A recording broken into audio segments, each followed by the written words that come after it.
this can't continue. I mean, we have 45,000 Americans that die every year because they don't have access to basic health care. But if America was a restaurant, America is so packed. Flashback to a memorable moment when Kyle Kulinski from Secular Talk engaged Patrick Bet-David on his own show. Patrick is known for his silly analogies that capture attention. Let's take a look at some highlights and then talk about it. There's a restaurant in L.A., Rafi's Place. I go there all the time. If you go there on Mother's Day, it's a 3-hour wait, okay? Every day it's busy. It doesn't matter when you go there, right? If anybody says anything bad about the restaurant, like to say, well, you know, my thing is I want to make this restaurant better because I think this restaurant can do, if they put the chairs this way and it's not fair to the fact that the employees and the busboys and da-da-da-da-da. And I'm like, yeah, dude, but it's a good restaurant. But it's not a good restaurant because you and I have an opinion that's a good restaurant.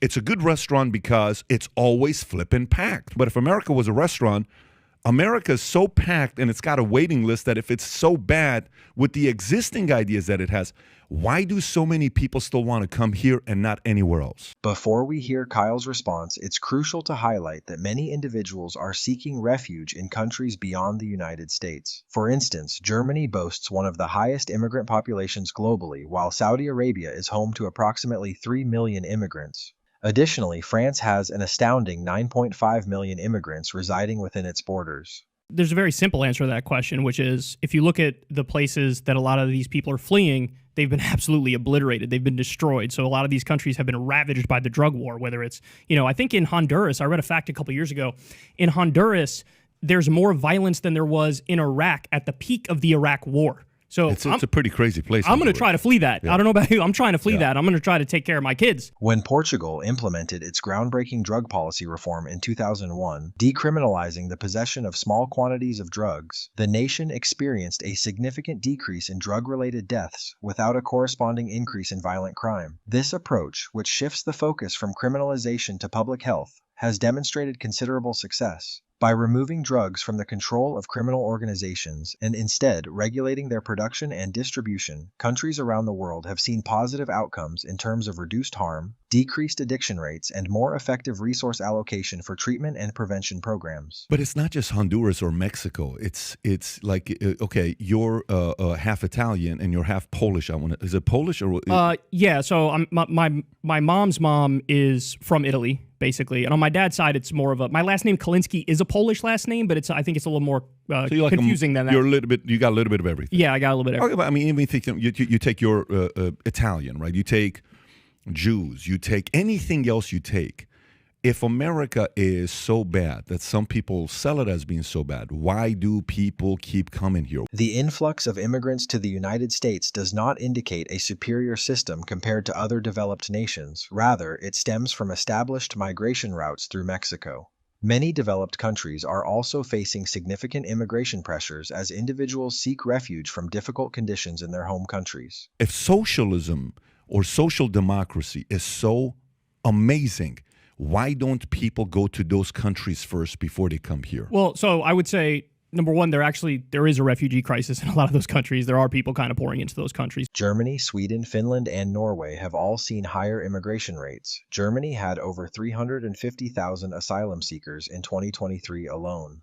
Social democracy harnesses the best aspects of capitalism. Okay. So there is an element. So maybe unpack the difference between the two. Sure. So there's socialism, there's democratic socialism, and there's social democracy. Social democracy is a hybrid of capitalism and socialism, where basically you take the best aspects of capitalism, the best aspects of socialism, and you have this mixed system, which in theory would yield the best results. And the reason why I believe in that is because I think there's a tremendous amount of empirical evidence to those ends. So, like for example, they do this study every couple of years, this Commonwealth Fund study, where they look into the healthcare systems of basically, a lot of the developed countries, 11 of the developed countries. And when they do that, the U.S. ranks 11th out of 11. The United States also has a higher poverty rate than any other industrialized nation. The infrastructure is lacking, life expectancy is lower, and we constantly score lower on the World Happiness Index.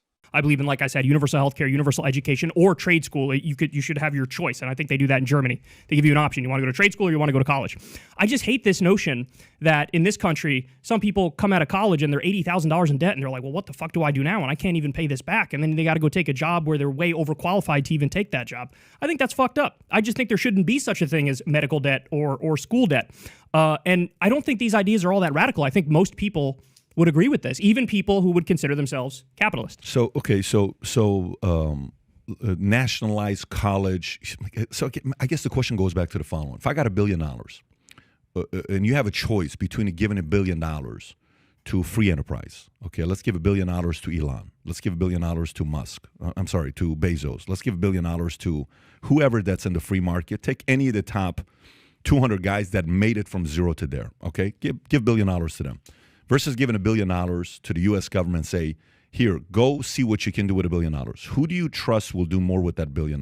Well, it depends on the topic. I'm impressed that Kyle can maintain his composure during this exchange. If the goal is to attract private investment and generate profit, it makes sense to align with a businessman. However, if the aim is to support comprehensive social initiatives that genuinely benefit people, then partnering with government is the way to go.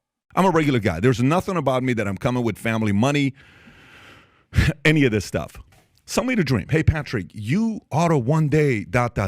Sell me that dream. What does that look like? Well, I mean, I think you should do whatever it is that you want to do. And I think you should be able to have a shot to do that fairly. So in other words, I don't think you should go bankrupt if you get medical bills. I don't think you should, have student loan debt that's so extensive that you can't ever pay it back. And by the way, you also can't file for bankruptcy on it because that's the way that they wrote the laws. I don't think people should be loaded up to the brim with credit card debt. Credit card debt is at a record high right now. I just read a stat the other day, 63% of Americans are living paycheck to paycheck. The productivity pay gap is at the root of many issues in America today. From 1948 to 1979, productivity and wages grew together, but since then, productivity has surged by about 70%, while wages have only increased by roughly 12%. This disparity reflects a growing concentration of profits at the top of the economic ladder, with working people receiving an increasingly smaller share. The widening gap between CEO and employee compensation further illustrates this trend. Thank you for watching. If you enjoyed this content, please like, share, and subscribe. To support the channel, consider becoming a member or using Super Chat, Super Sticker, or Super Thanks features.